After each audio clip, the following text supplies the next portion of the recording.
My name is Shafiq Abdusabar. I am Executive Director and Founder of CT Ribat Youth Development Program. As you can see, obviously, I am a police officer for New Haven Police Department, and I work right here at the library as one of our primary beat locations. Good afternoon, government officials, community leaders, law enforcement officials, religious leaders, families, friends, and colleagues. Among us today, we have some people who have made a special effort to be here with us to help us launch this program.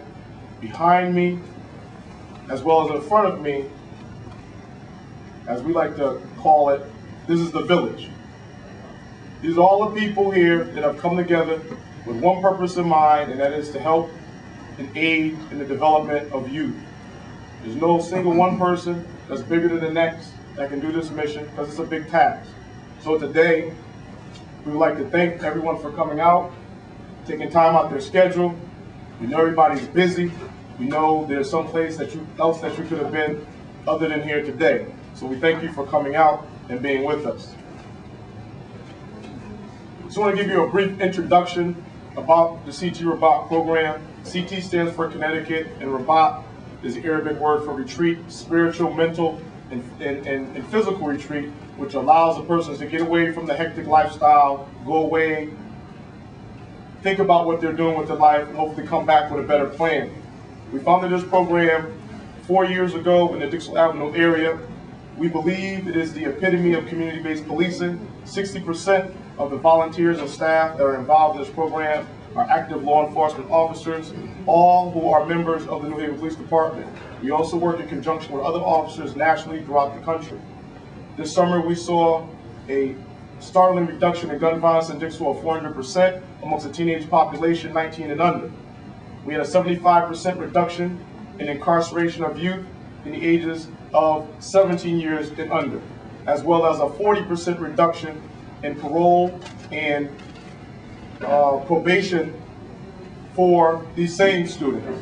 In September, October this year, CT Ribat merged with CTV, C as in the ocean, to develop an arts and humanity program that would continue to build on the strides made from our summer program.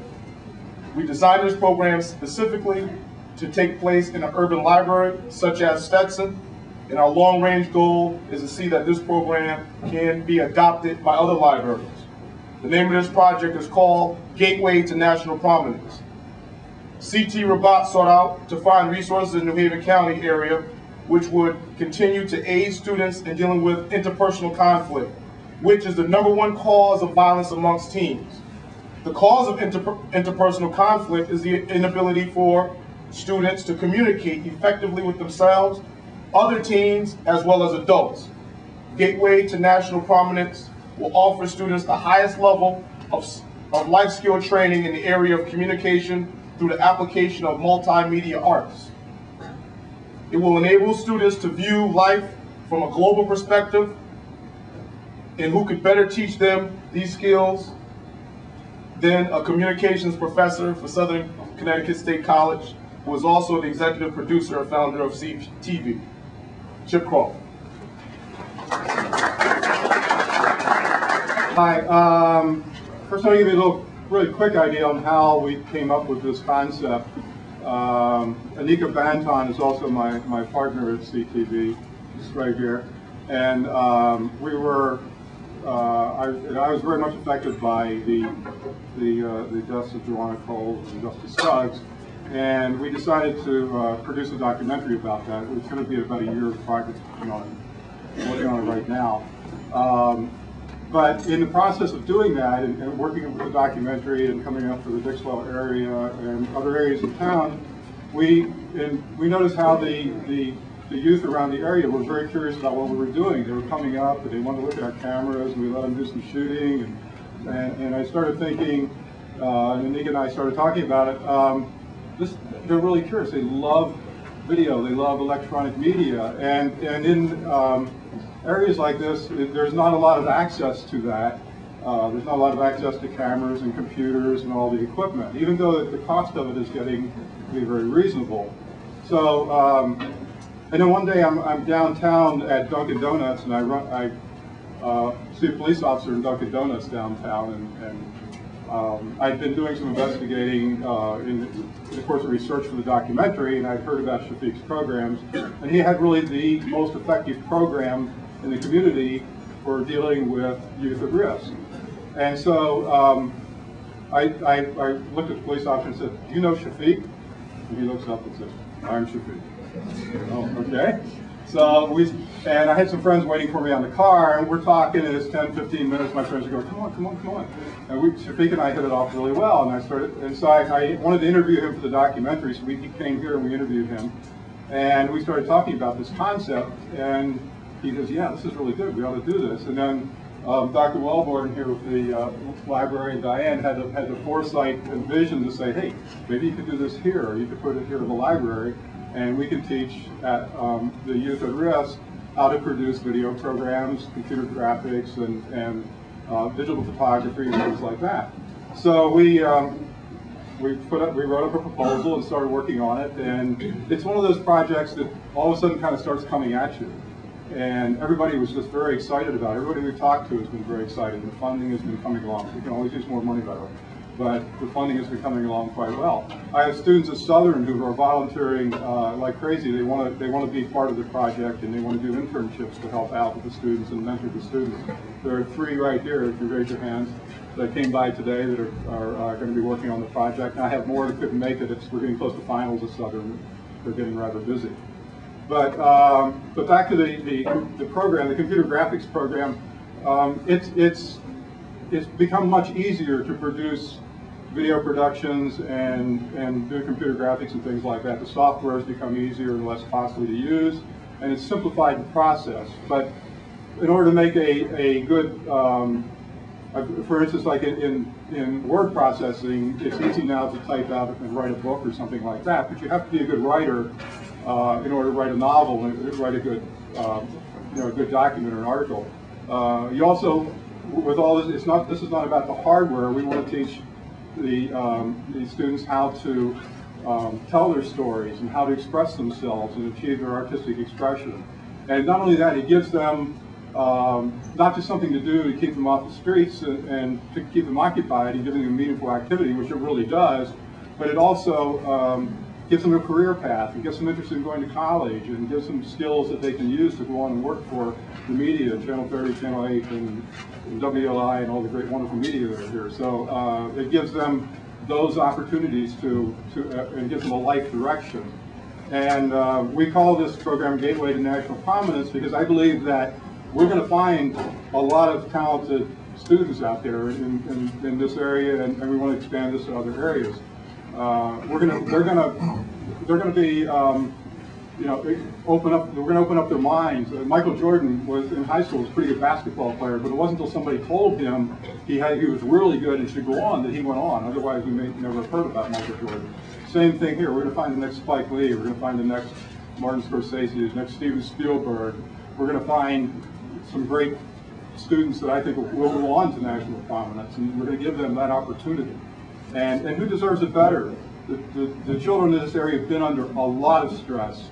Teenage gun violence has been getting worse. The ages are getting younger, and this project is really needed in this area.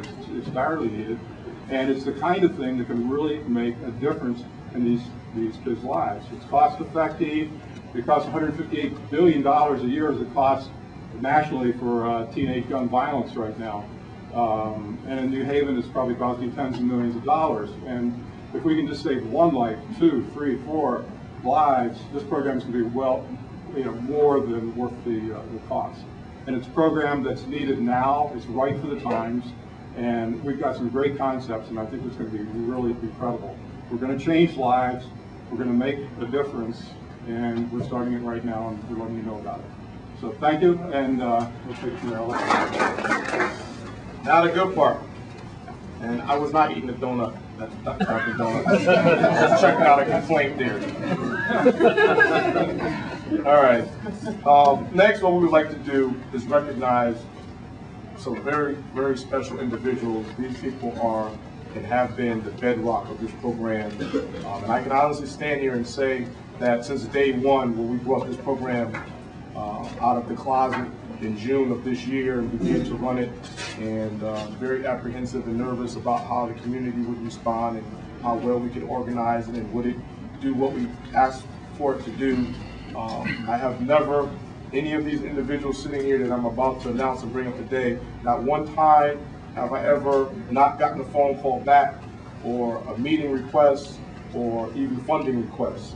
And had it not been for these individuals, this program certainly would not have been as successful as it has been. And without their continued support and funding, it certainly would not be as successful as we hope it to be. So, understanding that, I would like to just announce that our partners here have contributed a total of $41,000 towards this project. It has a projected budget of $60,000 approximately, and we have already raised $41,000, which is phenomenal, and for that we are very gracious.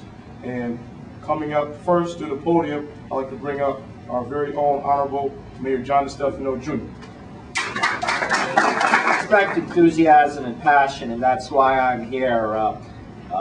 Officer Abdussabar represents both those things, and that's why I'm here. Mr. Wellborn, it is good to be in one of your public libraries. You and your staff here, you guys do a marvelous, terrific job in the libraries. I also want to acknowledge Alderman King, good to be on your turf, State Representative Dyson as well. It's interesting to see who else is here. This is a community that's rich in facilities, not only this, Wexler Grant across the street, which is one of our open schools that we keep open throughout the summer and in the evenings. I notice Chief Parati and Mike Moran of the Office of New Haven Affairs are here. Yale's built a wonderful facility just on the other side of Monterey, the police department, which has great community facility, as is Housing Authorities New Haven and Monterey, but it's the program that counts. Make two observations. One of the reasons why the city is in the process right now of wanting to expand its police department is not just routine patrol. One of the reasons why we want to add more officers is to enable them to do the kinds of things that are happening here. This would not have happened without the leadership of one of our community patrol officers. And it's all we've got these officers doing is taking a call, responding, taking a call, responding, taking a call, responding. You don't get to interact with the neighborhood. If you don't interact with the neighborhood, you don't know the people who live in the neighborhood. If you don't know the people in the neighborhood, all you're ever going to do is answer calls for service. So that doesn't solve anything. And that's why the enlargement of the force is important to allow us to do community-based policing as it's seen here. The second thing I'd say is, there are 9,000 teens in the city of New Haven. And what works for 100 of them doesn't work for the other 8,900 of them. And what's really cool and neat about this program is it meets the need and an interest of a group, just as other programs meets the needs and interests of other groups. And these kids, as we all know, were in different places. Most all of them good, decent kids just want something to do. Others need to be challenged in other ways. This is not only a smart investment, if it's anything else, I think it's responding to leadership in the neighborhood, and that's always a good thing to do. Next, we'd like to bring up representative of the New Haven Police Department. We have two here today, Assistant Chief Badger and Assistant Chief Stephanie Gray. And they flip coins for who's going to speak. Thank you. I won the toss. First, let me congratulate the officers led by Officer Shafiq Abdussabar. One, for their passion, and two, for their energy and ability to address a need in a community. Shafiq pointed out earlier that he believes that this is the epitome of community-based policing. I agree. He was able to think outside the box, do more than what a police officer does in their normal tour of duty. And he identified a group and met them where they were, as opposed to trying to force feed them a recipe that he thought was for success and was working out great. We're very excited to be a part of his success. We're glad that we were able to contribute in such a way. He asked me to help him out during June and July. I was glad to be a part of that as well. We know that this is going to be a success. I hope that he's ready to figure out a way to bring it citywide. I'd just like to take a minute and thank the staff of the Stetson Library, who we believe efforts go above and beyond that of any required librarian staff. They have created an atmosphere in the library which has allowed for such a program like this to have success, and we appreciate the creative insight of Dr. James Wellborn. It's like my uncle, who has been a beacon to help us pilot this program within the National Library system. I met Dr. Wellborn some years ago, actually trying to hang my art downtown, and he was such a nice gentleman. I didn't know who he was. He was just walking around the library. I thought he was just a nice old guy. And we started talking, and finally he kind of just put it out there, well, I'm in charge of the library. And I looked like, okay, so what do you do? And later on, we actually found out after a period of time exactly who he was and who I was. So I would like to actually bring up now Diane Petaway, who is the branch manager for Stetson Library. She does a lot here. She's a psychologist, social worker, mom. She'll get you. She'll give you the old-fashioned, you got to be quiet. And she does a lot to the library, so I'll let her come up and speak. I just want to say I'm honored to stand here today as a branch manager of Stetson. I hope I don't get emotional because Shafiq and I have talked about doing something like this for a long time, and to see that vision come into reality, it's just hard for me to stand here and believe it. I want to first thank the staff here at Stetson. We're not just a library here. We are the main part of this village here in Dixville. We do a lot here. We are not just a library. And all of the staff, I wish the staff would just stand up in the back or raise your hands. We come to work every day. We don't know what to expect.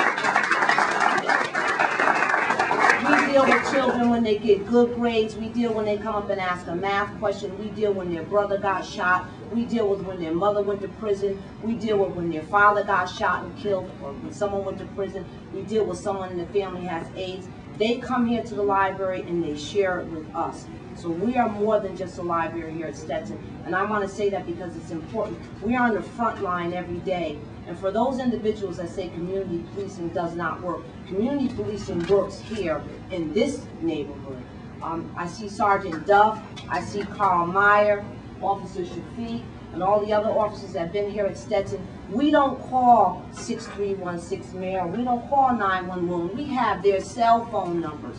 And we call them directly when there's a problem with a child that's acting out in this library, and they come in and they know the children directly.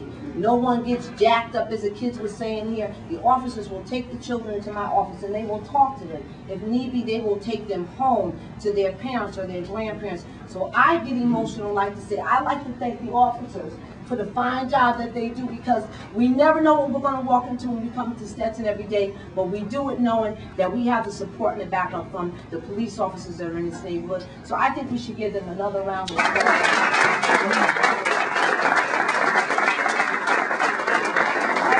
We are part of this village, and it's very difficult to come here to work every day not knowing what to expect. They're not bad children, as John DeStefano said. They're not bad children. Many of the children come in here just looking for a hug. They're just looking for attention. Some of them just want someone to sit down and look at their homework, or look at the A or even the C that they got on their paper.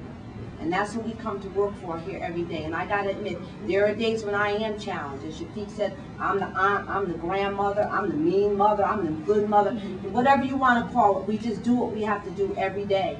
And I say that to say, I wouldn't be where I am today if it wasn't for Mr. Wellborn, who's been like a father to me. Like many of these children in this community, I grew up without a father. I grew up with a single mother who is here, who raised 6 children. So I know what that feels like. And I would not be in this position that I am today if it wasn't for Mr. Wellborn, who saw something in me and told me that I needed to go back to school and encourage me what I needed to do. So I'm just trying to pass on to the children in this community. Someone took the time and effort to believe and have faith in me. So now I do that to bring up Mr. Wellborn, who's like my father and my mentor. He's executive director of New Haven Free Public Library, and the first African-American city librarian, Mr. Wellborn. Sorry, I'm old. Everybody's father, nobody's friend. I just want to say how excited I am as the director of the library, because what's happening in New Haven is a dream come true for me.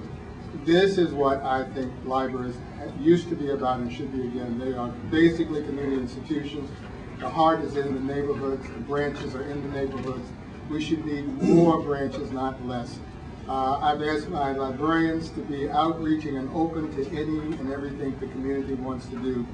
I'm particularly pleased that this year we not only enjoyed great support from the city, but this library system in the last year. We had our budget increase, we've expanded our hours at the main library, but more importantly, we were joined with a private fundraising arm, the patrons of the New Haven Public Library, that raised $1 million and said, go and do some things better for this city that you haven't done before. I'm pleased to be able to say that the contribution we're making, $25,000 toward this initiative, comes from that private funds that we were raised. The Seedlings Foundation that has supported our after-school programs, the My Heroes initiative. We're very happy to hear about this merger of the library with the police department, reaching kids in this extraordinary way. Coupled with a recent grant from the Community Foundation to start a Connecting Youth to Work initiative in our Hill branch, which we will also be piloting in this branch. This puts together new careers, training, and promotion for kids that they can have business. I do want to say that Connecticut State University is a partner with the library, and the School of Communications and Library Science are looking to work with us, and Chip is a member of that larger department, so all of this comes together for me. I'm grooming people to become new librarians of the future, and I'm looking at these interns he's got over here. They don't know, and I'm going to be recruiting them as soon as they get through over here. But this is what we really do need to be able to reach out and do things in a creative way. And I'm just proud to be here. Thank you, Diane, for those kind words, and thank you.